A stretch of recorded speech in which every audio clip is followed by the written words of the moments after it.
জয় মা, জয় ঠাকুর, জয় স্বামীজি, জয় গুরুদেব।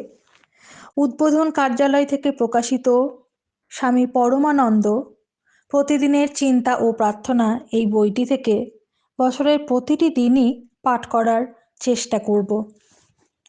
আশা করি আপনাদের সকলের ভালো লাগবে।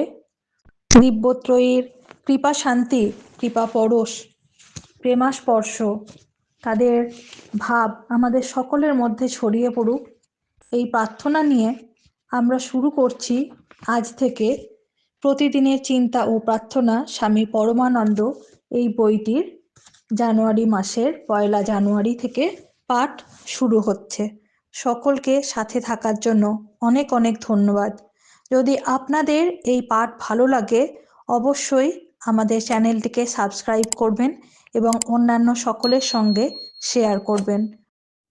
জানুয়ারি মাসের পাঠ সুন্দরভাবে সুসম্পন্ন হয়েছে। আমরা ফেব্রুয়ারি মাসের দিকে এগোচ্ছি প্রতিদিনের চিন্তা ও প্রার্থনা স্বামী পরমানন্দর। চালাও তোমার জীবন তরণী, স্থির বন্ধু, চলো তুমি স্থির প্রচলনে। জল বহে উদ্দাম গতিতে, কখনো বা অতি ধীর স্থির। রহ তুমি ধরিয়া তোমার পথ প্রদর্শক, আকাশ ভ্রুকুটি করে আবার হাস্যমুখ।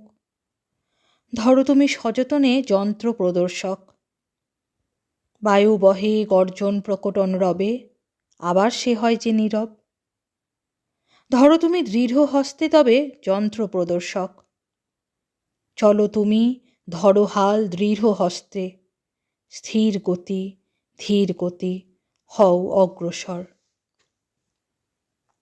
ফেব্রুয়ারি স্থির সংকল্প। যিনি স্থিতপ্রজ্ঞ ও অবিচলিত, যিনি আনন্দ বেদনায় সুখে দুঃখে স্তুতি নিন্দায় সমভাবাপন্ন, যিনি সম্মান অসম্মান বন্ধু শত্রুকে এক বলিয়া মনে করেন, যিনি স্বার্থপ্রণোদিত সকল কর্ম পরিত্যাগ করিয়াছেন, তিনিই প্রকৃত জয়ী।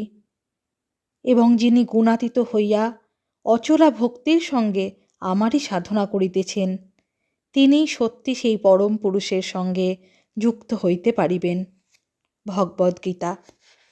17 ফেব্রুয়ারি দিনের প্রধান চিন্তা। অন্তর্জীবনকে আমরা অবশ্যই সুশৃঙ্খল করিয়া রাখিব। নিশ্চয়ই সে ঊর্ধ্বমুখী হইবে। এ কাজ আমাদের নিজের, অন্য কেহ ইহা করিতে পারে না। মুখস্থ করা যায়। আমার এ ফুলের বাগানে বসে থাকি আমি, বাক্যহীন বিস্ময়ে অবাক, নগ্নপদে হাঁটি আমি অতি ধীরে ধীরে। এ যে মোর পুণ্য তীর্থভূমি। উপদেশ। মানুষ যদি তাহার চিন্তাধারা বা অনুভূতিকে অগ্রাহ্য করিয়া চলে, তবে সে হঠাৎ একদিন আধ্যাত্মিক জীবনের আদর্শ লাভ করিতে পারে না। প্রত্যেকের জীবনেই কখনো কখনো অলসতা আসিয়া কর্মজীবন প্রয়াসীকে অভিভূত করে। তবু সাহসের সঙ্গে সেজন চেষ্টা করিয়া নিজেকে উপরে তুলিয়া লয়। সে চেষ্টায় জয়ী হয়। যদি তোমার আগ্রহের অভাব হয়, সে অভাব দূর করো। ভগবানের প্রতি অনুরাগ বাড়াও, তাহাকে দ্বিগুণ করো, 3 গুণ করো, তবেই সে অভাব একেবারে দূর হইয়া যাইবে। সেই পরম দেবতা তো কখনো দূরে থাকেন না। আমরাই আমাদের মন হইতে তাহাকে দূরে সরাইয়া রাখি। আবার আমরাই সরল বিশ্বাস, পবিত্রতা ও অনুরাগের জোরে তাহাকে কাছে টানিয়া আনি। প্রার্থনা।